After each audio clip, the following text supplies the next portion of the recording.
Quality और consistent performance के लिए सिर्फ सिल्वर पंप्स एंड मोटर्स, नाम याद रखना। ગુજરાત વિધાનસભા સત્રમાં ગુજરાતી ફિલ્મના કલાકાર વિક્રમ ઠાકોરને આમંત્રણ ન મળતા તેઓએ નારાજગી વ્યક્ત કરી હતી. જોકે તેઓ નારાજગી વ્યક્ત કરતા જણાવ્યું હતું માત્ર વિક્રમ ઠાકોરને ગૃહમાં નહીં બોલાવે તેની નારાજગી નથી, પરંતુ રાજ્યની અંદર ઘણા બધા એવા ક્ષત્રિય સમાજ અને ઠાકોર સમાજના કલાકારો છે તેમને કેમ આમંત્રણ નથી આપવામાં આવ્યું તેને લઈને તેઓ નારાજગી વ્યક્ત કરી હતી.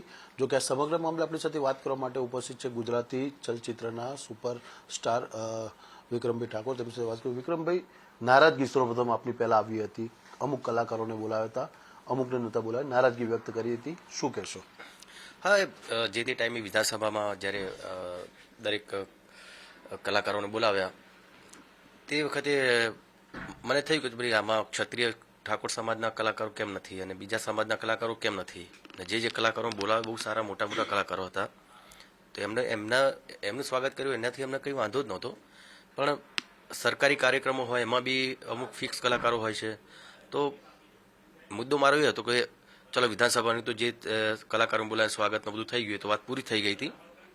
પણ પછી બીજો મુદ્દો મારો એ હતો કે ભાઈ સરકારી જે કાર્યક્રમો થાય છે જે વિસ્તારમાં થતા હતો એ વિસ્તારના કલાકારોને તમે બોલાવો તો દરેક કલાકારને પૂરો ન્યાય પણ મળીને અને એમનું સન્માન પણ જળવાઈ રહે, એ મારો મુદ્દો ખાસ હતો. અને મારા ખ્યાલથી એના પછી 26-27 તારીખે દરેક કલાકારોને સરકારે બોલાવ્યા અને બધાનું સન્માન કર્યું, સ્વાગત કર્યું અને વિધાનસભામાં જઈને જોવાનો મોકો મળ્યો બધાને. તો બસ મારી એક નાની વાત હતી, એ વાત એમણે સ્વીકારી સરકારે અને દરેક કલાકારોને બોલાવીને સન્માન કર્યું, એટલે મારું સન્માન પણ થઈ ગયું.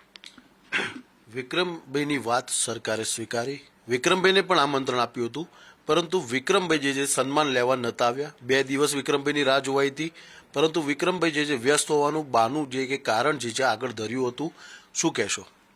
બાનું તો ને, લગ્ન તો મારા મામાના દીકરાના હતા જ વખતે 2 દિવસ, પણ કદાચ એમાંથી ટાઈમ કાઢીને પણ હું આવી શકતો હતો, એવું નહોતું કે નહોતો આવી શકતો. પણ મેં એવું વિચાર્યું કે કદાચ આ મુદ્દો જે ઉઠાવ્યો મેં મારા માટે નહોતો ઉઠાવ્યો, મારા દરેક ક્ષત્રિય સમાજના અને દરેક જ્ઞાતિના કલાકારો માટે ઉઠાવ્યો હતો.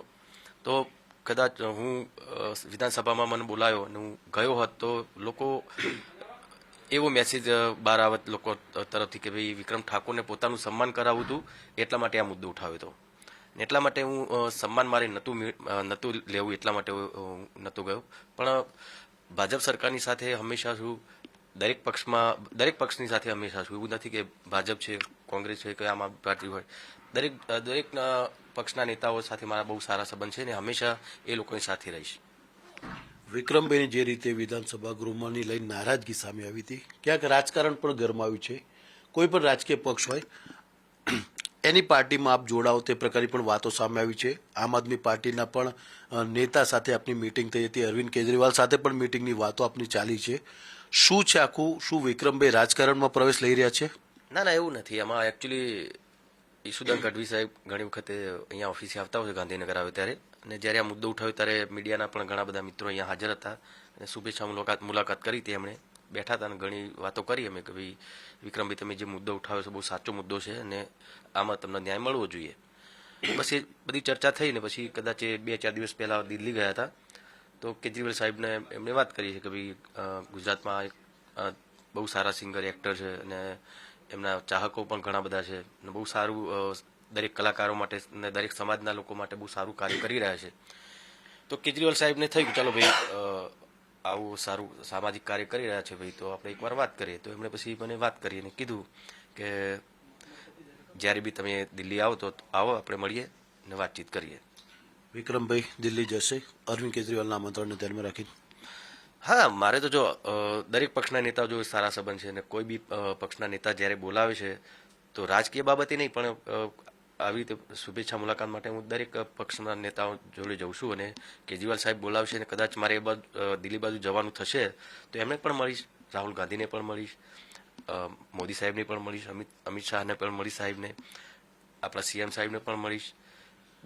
દરેક પક્ષના નેતાઓને મળવામાં તો શું વાંધો, દરેક જોડે સારા સંબંધ છે તે એમાં પણ પછી રાજકારણ ના આવવું જોઈએ. અત્યારે ખાલી એક નાનો મુદ્દો મેં ઉઠાવ્યો તો એ ખાલી અમારા કલાકારોના વ્યથા હતી, જે ન્યાય નહોતો મળતો એના માટે હતો. અમે કોઈ રાજકારણની વાત જ નથી, પણ પછી એ મુદ્દો એટલો બધો વધી ગયો કે એમાં પછી રાજકારણનો રંગ પણ લાગી ગયો, એવું થયું.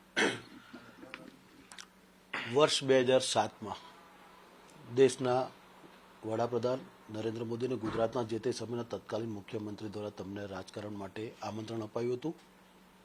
2027માં વિક્રમ ઠાકોર જે છે તે રાજકારણમાં પ્રવેશ લેશે. એટલે 30 વર્ષ પછી વિક્રમ ઠાકોરની રાજકારણમાં સીધી રીતે એન્ટ્રી ખરી કોઈ પણ પક્ષ તરફથી? ના, મેં એકચ્યુઅલી આ મુદ્દો એ રીતે ઉઠી ગયો કે એમાં રાજકારણમાં આવી ગયું, પણ ખરેખર મુદ્દો જ્યારે ઉઠાવ્યો ત્યારે મેં એ પણ થોડુંક વિચાર્યું પણ નહોતું કે આ રાજકારણ તરફ આ મુદ્દો જઈ રહે છે, જતો રહેશે.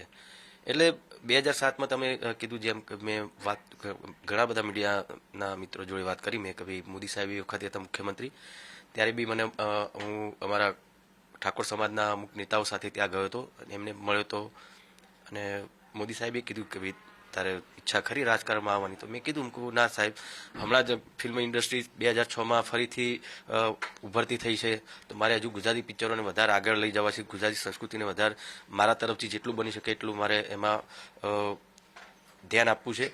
એટલે અત્યારે હાલ મારે રાજકારણમાં નથી જોડાવું, પણ ભવિષ્યમાં જોડાઈશ એવી ચર્ચા એ વખતે કરી હતી. અત્યારે 2027ની તમે વાત કરો છો, તો એના પહેલાં બી જ્યારે પણ ઇલેક્શનો આવતા હોય ત્યારે મને ઓફર્સ દરેક પક્ષમાંથી થતી જ હોય છે, પણ દરેક વખતે હું એમને કહું છું, દરેક પક્ષના નેતાઓ કે જે મને ઓફર કરતા હોય એમને એને કહું છું કે ભાઈ તમારા દરેક પક્ષનું હું આદર કરું, સન્માન કરું છું, પણ રાજનીતિમાં હમણાં જોડાવા નથી માગતો. અને અત્યારે બી એ જ વાત કરું છું કે અત્યારે હાલ મેં કશું જ વિચાર્યું નથી કે હું રાજકારણમાં જોડાઈશ. વિક્રમભાઈ, સમાજ કહેશે તો વિક્રમભાઈની તૈયારી ખરી 2027માં? જો સમાજનું એમાં એવું છે કે ભાઈ અમારા ક્ષત્રિય ઠાકોર સમાજ કોંગ્રેસમાં બી છે, ભાજપમાં બી છે, આમ આદમી પાર્ટીમાં બી છે, તો દરેક પક્ષમાં અમારો સમાજ છે. એટલે એમાં બી જેના કોઈ આવી રીતે મંતવ્ય આવશે તો એવા જ આવશે. કોઈ કોંગ્રેસમાં જવાનું કહે છે, કોઈ ભાજપમાં જવાનું કહે છે, કોઈ બીજી કોઈ પાર્ટીમાં જવાનું કહે છે, તો બધાના અલગ અલગ બધાના મંતવ્ય છે.